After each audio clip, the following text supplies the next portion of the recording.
India ने Pakistani YouTube channels को ban कर दिया है। बहुत से ऐसे पाकिस्तानी यूट्यूब चैनल्स हैं जो कि भारत की तरफ से बैन कर दिए गए हैं। तो several Pakistani YouTube channels band by Indian government. यकीन करें, मुझे इतनी खुशी हुई है ना कि मेरा चैनल बैन हो गया। ठीक है, क्योंकि जिस किस्म की बातें, जिस किस्म के कमेंट्स इन लोगों की तरफ से आते थे, उनसे जान छूट गई। आप यकीन करें, इसीलिए आप देख रहे होंगे मैं बहुत ज़्यादा फ्रेश और बहुत ज़्यादा खुश लग रहा हूँ क्योंकि मेरी इन लोगों से जान छूटी है। और मेरी रिक्वेस्ट है कि भाई बात दोबारा खोलने की कोशिश नहीं करना, बंद ही रहने देना। और दूसरे लोग, वो लोग जो कहते हैं कि यार ये जो यूट्यूब चैनल हमारी हुकूमत मोदी सरकार की तरफ से पाकिस्तान के दर्जन से ज्यादा 2-3 डजन्स यूट्यूब चैनल्स को बैन कर दिया गया और के ऊपर गूगल को कह के ब्लॉक करवा दिया अपने मुल्क में कि ये नेशनल सिक्योरिटी के लिए थ्रेट है। एक क्रिकेट चैनल कैसे इतने बड़े देश के लिए सिक्योरिटी थ्रेट हो सकता है? इस सवाल का जवाब मुझे ना तो गूगल ने दिया है और ना ही इस सवाल का जवाब किसी इंडियंस के पास होगा कि एक क्रिकेट चैनल जो है वो इतने बड़े देश के लिए सिक्योरिटी थ्रेट कैसे हो सकता है, वो भी नेशनल सिक्योरिटी थ्रेट का बहाना बना के बीबीएन स्पोर्ट्स को ब्लॉक किया गया। नंबर 1। नंबर 2, पहलगाम वाकया हुआ। उस पहलगाम वाकये के बाद पाकिस्तान सुपर लीग के मैचेस जो इंडिया के अंदर दिखाए जा रहे थे, वो फैन कोड ऐप एप्लीकेशन थी या कहीं और, तो उसके ऊपर मैंने एक वीडियो किया था। मैंने कहा था कि भाई आप अपने जो एजुकेटेड पर्सन है भाई, तो आप ये सोच रहे होंगे यार 26 बंदे मारे गए और उनका बदला या जो है वो उसकी सजा जो है वो स्पोर्ट्स के यूट्यूब चैनल्स बैन करके ली गई है। थोड़ी सी अजीब बात लगती है ना, मुझे भी लगी है, लेकिन क्या करें, अब ऐसा ही किया गया है जो मैं आपके साथ शेयर कर रहा हूं। बहरहाल जो पाकिस्तान के चैनल्स बैन हुए हैं उनमें मेरा भी चैनल था और मैं, आपको मालूम है, पॉलिटिक्स पे बात करता नहीं, मेरा चैनल स्पोर्ट्स का था और स्पोर्ट्स पे यानी कि क्रिकेट पे मैं उस पे बात करता था। और वो जो है वो बाकी सारे यूट्यूबर्स के साथ मेरा चैनल भी जो है वो इंडिया में बैन किया गया। ठीक है, तो अब जो होना था वो तो हो चुका है, लेकिन कुछ इंडियन यूट्यूबर्स जिन्होंने बड़ी आवाज उठाई हुई थी कि भाई साहब जो आप पाकिस्तानी चैनल्स को बैन करो जी, पाकिस्तानी चैनल्स को बैन करो।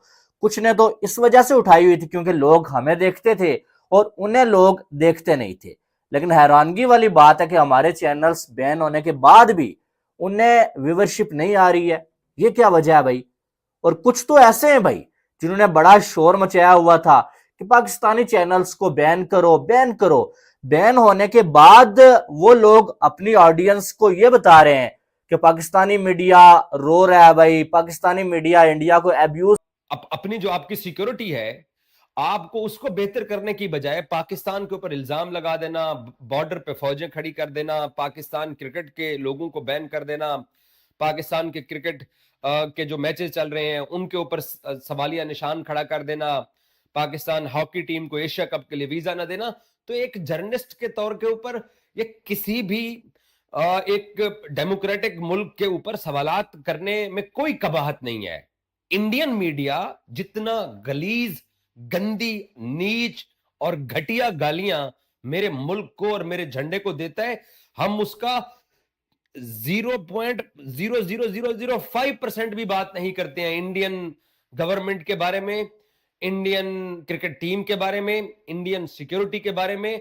क्यों? क्योंकि हमें थोड़ी सी तमीज है बात करने की।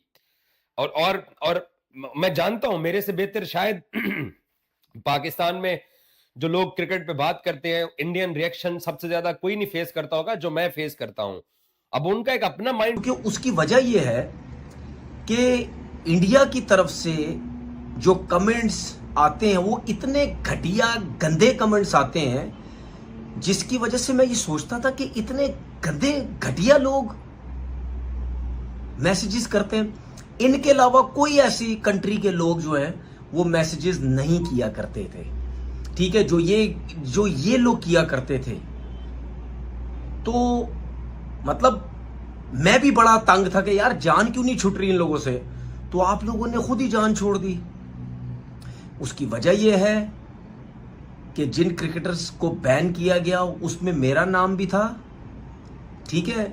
और इन सबको ये हो गया कि यार इसकी बोलती तो सबसे पहले बंद करो ना, इसका यूट्यूब चैनल सबसे पहले बंद करो, क्योंकि इसने सुबह से लेके रात तक हमारे क्रिकेटर्स की, हमारे मेजर जो है, एक वो घटिया सा मेरे ऊपर जो बात कर रहा था, वो इन क्रिकेट के ऊपर, इन चीजों के ऊपर ये इतनी बैंड बजाता है हमारी, ये इतनी बैंड बजाता है। इसको हालत पाकिस्तान की यह है कि पाकिस्तान की आर्मी के पास तेल नहीं है, घबराया हुआ है, डरा हुआ है। लेकिन आप इनकी अगर मीडिया देखेंगे, मीडिया गधे पे बैठ के अपनी पुस्कियां छोड़ना बंद ही नहीं कर रही। मीडिया कहती है भारत डर गया, भारत घबरा गया, मोदी भाग गया, मोदी ये हो गया। चलो ये तो पाकिस्तान की मीडिया है। अब हम बात करते हैं इंडिया की मीडिया क्या कर रही है। ये डंडा देख रहे हो, ये डंडा, ये घुसाने का मन करता है मेरे को, इंडिया मीडिया के अंदर घुसाने का मन करता है, नीचे से घुसा के ना, यहां से नाक से और यहां से निकालने का मन करता है।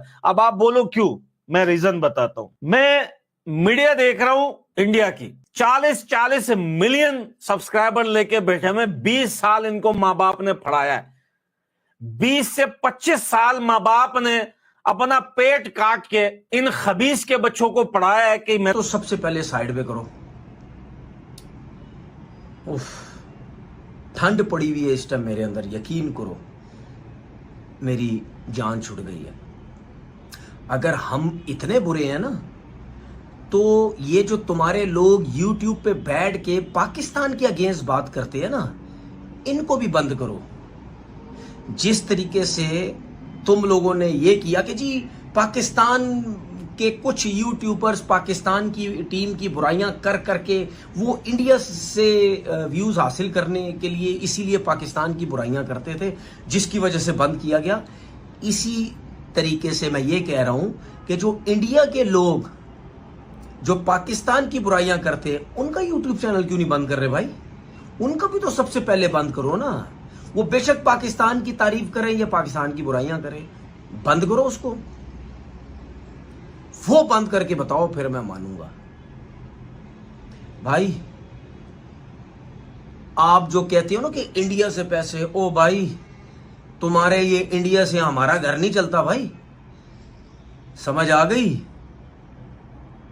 तुम ये YouTube पे जितने पैसे कमाते, इससे ज्यादा अल्लाह का शुक्र है पैसे हैं, ठीक है? हम भूखे नहीं है कि तुम्हारे पैसों से चलेंगे। करप्ट थे कुछ एक आध बंदा पाकिस्तान का, जैसे कि मैं हमेशा से सपोर्ट करता हूं उमर अफजाल की, वो था, वो हमेशा से मतलब इंडिया का फैन था, और उसको वो सबूत देने की जरूरत नहीं। अगर आप उसकी 2022 वाली 2021 वाली वीडियो जाकर देखते हो, आज से 4 साल पहले वाली, तो वो तब से विराट कोहली का फैन है और पागलों की तरह फैन है भाई। अब एक बंदा, एक क्रिकेटर का, अब यहां पर समझो कि मैं लियोनेल मेसी का फैन हूं या क्रिस्टियानो रोनाल्डो का फैन हूं, वो पाकिस्तानी तो नहीं है ना, लेकिन मैं उनका बहुत बड़ा फैन हूं। इसी तरीके से विराट कोहली का फैन, क्योंकि विराट कोहली दुनिया का सबसे बेहतरीन और बड़ा क्रिकेटर है, तो उमर अफजाल उसका फैन था, और उसको जो है यहां पर लोगों ने बहुत प्यार भी दिया। लेकिन मुझे सिर्फ एक वही बंदा है जिसके बैन होने के ऊपर जो है वो गम है, जिसके बैन होने के ऊपर दुख है कि भाई वो बैन नहीं होना चाहिए था। उमर अफजाल जो है वो शानदार दिल का इंसान भी था और बहुत अच्छा बोलता भी है। लेकिन जो पाकिस्तान के बाकी यूट्यूब इंडस्ट्री को जो इंडिया ने धचका दिया है, और धचका नहीं दिया बल्कि लात मार के निकाला है, क्योंकि अगर आप के ऊपर तनकीद भी करते हैं, अपने अंदाज से एक क्रिटिकल एंगल हम लेते हैं, हम एक क्रिटिक्स के तौर के ऊपर इंडिया के अंदर जाने जाते हैं। लेकिन आप डर कैसे गए? मैं तो इस बात के ऊपर हैरान हूं कि आपको 2 YouTube चैनल या 3 YouTube चैनल जो कि क्रिकेट पे बात करते हैं, उन्होंने आपको इतना परेशान कर दिया कि आपने नेशनल सिक्योरिटी का थ्रेट का बहाना बना के, क्योंकि जो मुझे गूगल की तरफ से ईमेल आई है उसमें यह लिखा गया है कि नेशनल सिक्योरिटी का इशू है, जिस बुनियाद के ऊपर आपके चैनल को इंडिया के अंदर ब्लॉक किया जा रहा है। पहली बात तो यह है कि मेरे भाई, बड़ी सादा और सिंपल सी बात है, ना तो मैं आईपीएल के ऊपर कंटेंट करता हूं और ना ही मैं आपकी इंडियन क्रिकेट टीम की जीत के ऊपर धमाल डालता हूं, ना मैं भंगड़े डालता हूं। पाकिस्तान का चैनल इंडिया में बैन होता देख शुएब अख्तर ने रो रो कर मांगी मोदी जी से माफ़ी। मोदी जी बस एक बार मुझे माफ़ कर दो, दोबारा गलती नहीं होगा। तनवीर अहमद के आंखों में देखो जो वीडियो बनाया है, तनवीर अहमद की आंखों से लग रहा है कि यह बंदा बहुत ही दुखी है, मगर बोल रहा है हमें इंडिया के व्यूज से कोई मतलब नहीं है। तनवीर अहमद शोएब अख्तर से माफी मंगवा रहा है कि माफी मिल जाए तो हमारा भी काम चल जाए। सोच रहा है कि हम माफी मांगेंगे तो हमारा बेइज्जती हो जाएगा, मगर इस बार पाकिस्तान यूट्यूबरों को चैनल को बैन कर दिया गया है, परमानेंट बैन कर दिया गया है। अब इंडिया में पाकिस्तान का यूट्यूबर का चैनल ओपन नहीं किया जाएगा। जो भारत सरकार ने, मोदी जी ने लाइव आकर सोशल मीडिया पे यूट्यूब पाकिस्तान के यूट्यूबर का चैनल स्ट्राइक दिलवा दिया है, जो कि इंडिया में उनके वीडियो को नहीं देख पाएंगे। इंडिया में वीपीएन के माध्यम से उसके वीडियो चलेगा, मगर पाकिस्तानियों को इतनी तगड़ा वाला झटका लगा है कि शोएब अख्तर रो रो कर मांग रहे हैं मोदी जी से माफी कि मोदी जी माफ कर दो, दोबारा गलती नहीं होगा। अब पाकिस्तान सोच रहा है कि हमें माफी मिलेगा या नहीं मिलेगा। तनवीर अहमद बोल रहा है कि हमें इंडिया के व्यूज से कोई जरूरत नहीं है, मगर तनवीर अहमद की आंखों से लग रहा है कि वह भिखारी भीख मांग रहा है, मगर भीख मांगने का तरीका ढूंढ रहा है कि किस प्रकार हम भीख मांगे भारत से। और वो भिखारी भीख मांगेगा, वो भिखारी जब भी भिखारी हो जाएगा, कटोरा लेकर पाकिस्तान के रोड पर जब मांगने लगेगा तनवीर अहमद, तब वह भिखारी भीख मांगेगा। और इस समय शोएब अख्तर से भीख मंगवा रहा है कि भीख मिल जाए तो हमारा काम चल जाए, हम कटोरा लेकर रोड पर ना आए। तनवीर अहमद सोच रहा है। तनवीर अहमद जब भी मुंह खोलता है तो भारत के खिलाफ गलत ही बोलता है। इस बार भी जब उसको बैन कर दिया गया तो वह सोच रहा है कि हम बोल दे भारत के कमेंट अच्छे नहीं आते। भारत के व्यूज से तनवीर अहमद पल रहा था, अब तनवीर अहमद मर जाएगा। तनवीर अहमद की इतनी 0 व्यूज आ रही हैं चैनल पर और सोच रहा है कि हम बहुत ही बड़ा यूट्यूबर है। पाकिस्तानियों की एकदम बैंड बज चुकी है, मोदी जी ने परमानेंट बैन करवा दिया पाकिस्तान।